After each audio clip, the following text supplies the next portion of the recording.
Bom, pessoal, vamos entrar agora então no módulo das execuções fiscais. Eu gosto muito desse módulo, eu gosto muito desse assunto e não tem como fugir dele. Um advogado tributarista, quem quer atuar no contencioso, vai se deparar com uma execução fiscal. É inevitável. É claro que se o profissional escolher uma área consultiva, quiser apenas o nicho consultivo, somente planejamento tributário, recuperação de crédito, enfim, até tudo bem, não vai cair execução fiscal. Mas a grande maioria dos advogados também atua no contencioso e aí não dá para fugir da execução fiscal, porque inevitavelmente vai vir um cliente, seja pessoa física ou pessoa jurídica, acredito até que muito mais pessoa jurídica, e aí vai vir com a situação da execução fiscal. E aí a gente precisa pensar, primeiramente, eu quero falar com vocês, da origem.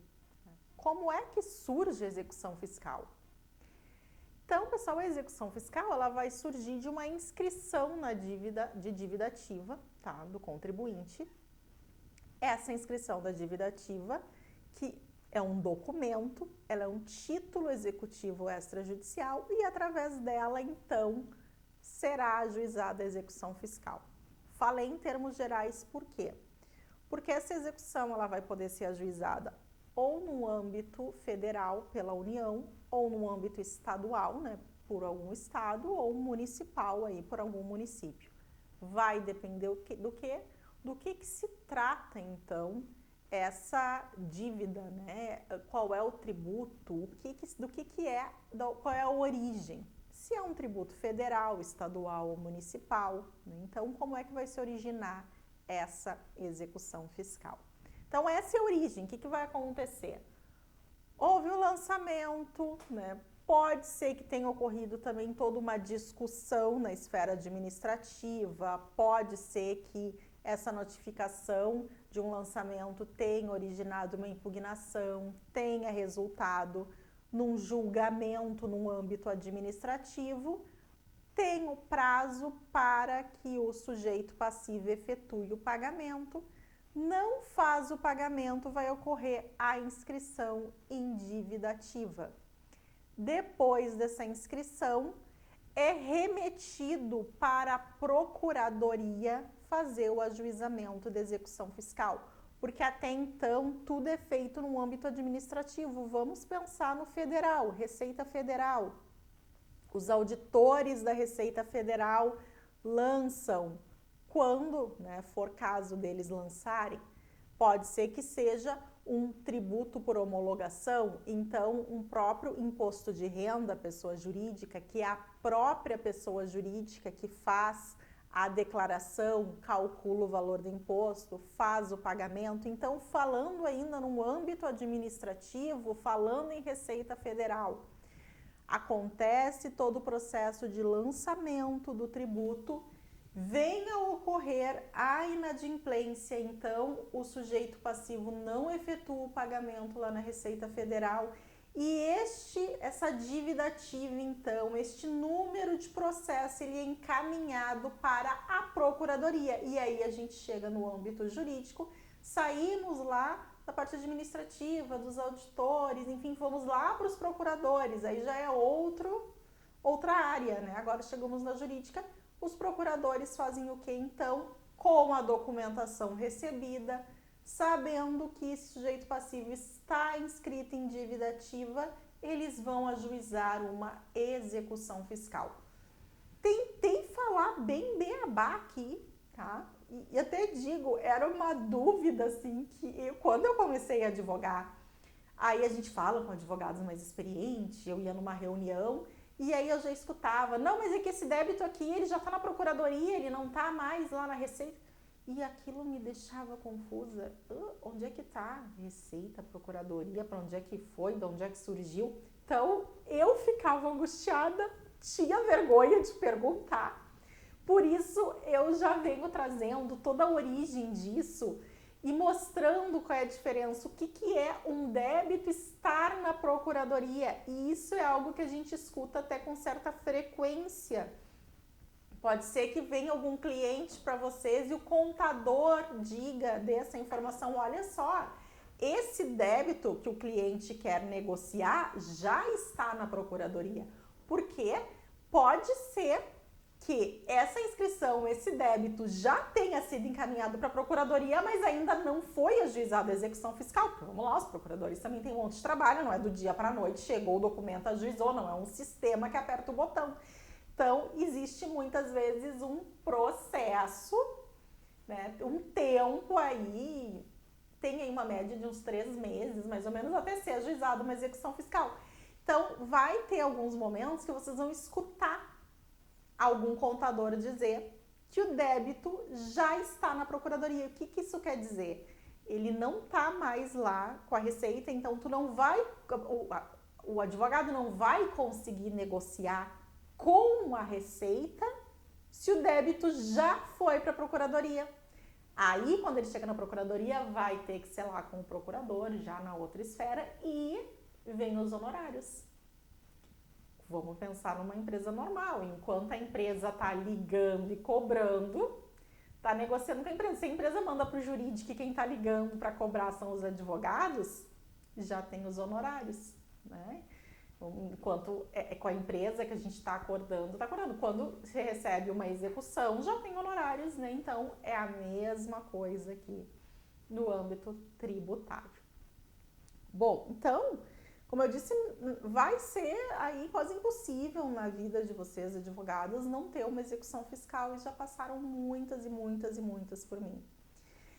E aí é tudo muito confuso muitas vezes, né? Mas afinal de contas, o que se tem para fazer com essas execuções fiscais? Né? Porque é fácil até a teoria, eu vou trazer aqui também, a gente tem que falar na lei, a 6.830 de 1980, que é a lei de execuções fiscais. Então, eu não vejo, né, nenhuma dificuldade da gente entender que recebe uma execução fiscal, houve uma citação, agora o sujeito passivo passou para executado, então o nosso cliente executado tem 5 dias para pagar ou garantir a execução. Obviamente, pagando vai se extinguir a execução. Se tiver uma garantia, oferecer uma garantia que for aceita pelo exequente, pelo credor, abre prazos para que se apresente embargos à execução fiscal, e esses embargos, eles sendo procedente, vai extinguir, por consequência, vai extinguir a execução fiscal, e nós conseguimos resolver o problema do nosso cliente. Me parece muito tranquilo a gente falar nessa parte teórica, prazos, regras. Não é complexo. O problema é o seguinte: vamos parar tudo e vamos falar o que nos interessa aqui. Prática. A prática nos mostra o seguinte: o cliente não tem dinheiro para pagar. Então, primeira opção que a gente tem, que é pagar para extinguir a execução, essa aí tá morta. Segundo, o cliente não tem bens para oferecer, ou se ele tem, ele não quer oferecer, porque ninguém quer dar seus bens para União, para Fazenda Nacional, Estadual, Municipal, para que seja. Então, ponto 2, ou o cliente não tem, ou ele não quer dar, né? Ponto 3, digamos que tem e que queira. Tá bom, mas o que a gente vai dizer nesses embargos? Esses embargos, o que eu faço para eles serem procedentes? O que eu faço para o cliente não perder esse bem que ele ofertou e não ter o bem dele expropriado? É sobre isso que eu quero falar aqui. É sobre estratégia, é sobre prática. Porque essa teoria, ela é simples. E eu não ia fazer vocês perderem 30 minutos falando da teoria, né? Lê a lei, mais fácil. Então, é que eu quero trazer nessa aula para vocês vamos dizer assim, a chave da questão. O que vai, de fato, fazer com que vocês pensem numa execução fiscal de forma estratégica. E aí é o seguinte, vocês vão ter que analisar se esse valor que está sendo executado, ele é oriundo de um tributo declarado e não pago, ou se é alguma situação em que houve um lançamento lá de ofício e existe uma matéria de defesa. E aí a gente vai ter que separar essas duas coisas para começar a pensar com estratégia. Precisamos saber a origem dessa execução. Prof, o que é tributo declarado e não pago? Vamos lá. 90% das execuções acabam sendo de tributos declarados e não pagos. O que é isso? A empresa, todos os meses, né, ela faz a declaração ali do ICMS. Óbvio, as empresas que pagam o ICMS, tem as empresas que pagam o ISS, tem empresas que são do Simples Nacional, então uma declaração só. Mas não importa, todos os meses o contador declara, né, qual foi o faturamento. Sobre esse faturamento, então, declara o que foram entradas, o que foi saída, e aí tem a GIA, que é o documento onde se tem todas as informações da empresa referente à entrada e saída de mercadorias, e aí gera-se a guia de pagamento do ICMS. Isso é o próprio contribuinte declarando. Olha, isso que eu faturei, isso aqui que entrou e saiu de mercadorias, isso que circulou, é o contribuinte que está declarando. Declarar é uma obrigação acessória. Dessa declaração vai surgir, né, a declaração toda é que vai ser o procedimento de lançamento e aí vai vir a guia para se pagar este tributo. E aí vamos pensar pessoa física, declaração de imposto de renda. O que a gente faz? A gente entra lá no programa, nós mesmos, não é a Receita que manda uma cartinha dizendo esse ano você tem que declarar a sua casa, os seus 3 terrenos na praia, mais os seus, né, apartamentos, né, em Copacabana. Não. Nós declaramos o que a gente tem e o que aparece lá no final? Tem um cálculo. Um cálculo dizendo quanto é que resultou de imposto de renda, e aí tem um botão para a gente apertar e emitir a guia para pagar. O que acontece? Muitas vezes, todo esse procedimento é feito, os contadores vão lá, emitem a guia para pagar ICMS, a guia para pagar imposto de renda, a contribuição social sobre o lucro líquido, o PIS e a COFINS, as contribuições de terceiro, tudo muito bonito, todas as obrigações acessórias cumpridas, declarações enviadas, guias emitidas, manda para a empresa, só que a empresa não paga. A empresa não tem dinheiro, não está conseguindo, está difícil, não entrou no fluxo de caixa. Isso é tributo declarado e não pago. E aí, vamos ser honestos, não tem uma matéria de defesa.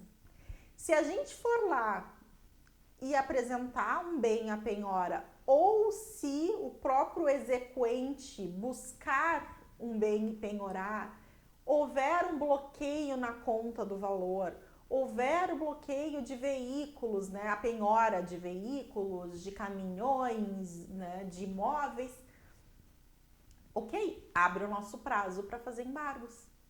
E aí a gente vai dizer o que no embargos?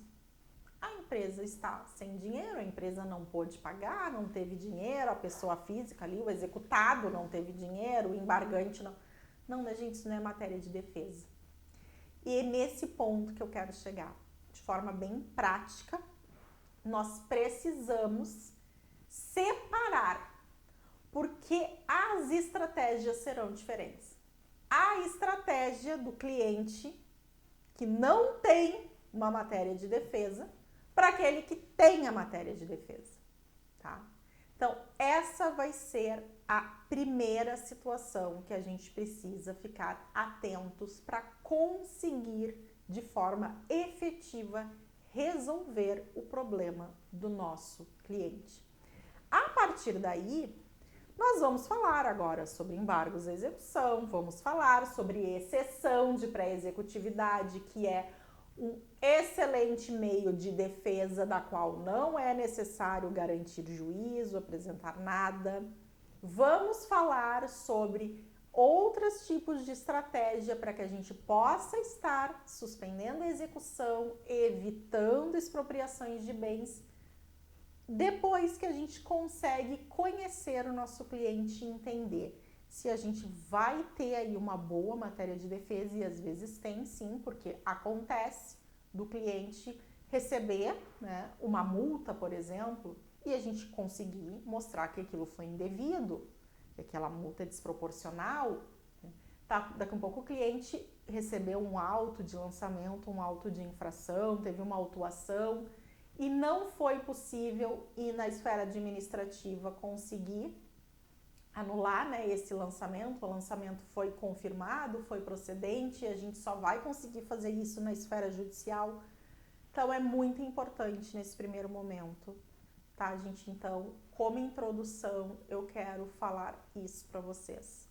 Vamos começar a pensar de forma estratégica, identificando de fato como é que é a situação do nosso cliente. Está bem?